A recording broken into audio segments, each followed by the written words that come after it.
بسم اللہ الرحمن الرحیم۔ میرے محترم سامعین، آج میں آپ کی خدمت میں جو مسئلہ بیان کروں گا وہ انشورنس کمپنی کے ملازم کی قربانی کے بارے میں ہے کہ انشورنس کمپنی کے ملازم کی قربانی کا حکم کیا ہے۔ اس کی انفرادی قربانی کرنا یا اسے قربانی میں حصہ دار بنانا یا اجتماعی قربانیوں میں اسے شریک کرنا شرعی طور پر کیسا ہے؟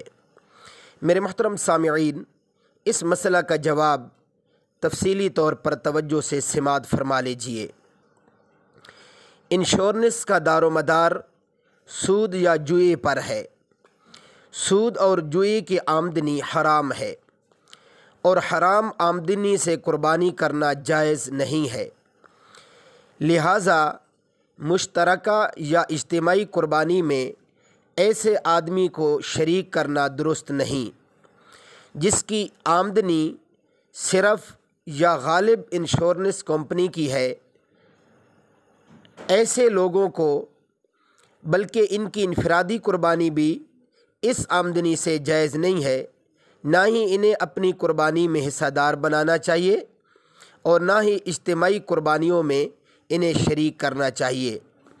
لیکن یہاں ایک بات ذہن میں رکھیں کہ اگر ایسے لوگوں کے پاس حلال آمدنی بھی ہے اور وہ مخلوط نہیں ہے، یعنی حلال اور حرام ملا ہوا نہیں ہے بلکہ حلال الگ ہے اور انشورنس کمپنی کے جو پیسے ہیں وہ الگ ہیں، تو ایسی حلال آمدنی سے یا کسی سے حلال رقم لے کر قرض کے طور پر قربانی میں شامل ہونا چاہتے ہیں تو ان کو اجتماعی اور مشترکہ قربانی میں شامل کرنا جائز ہوگا۔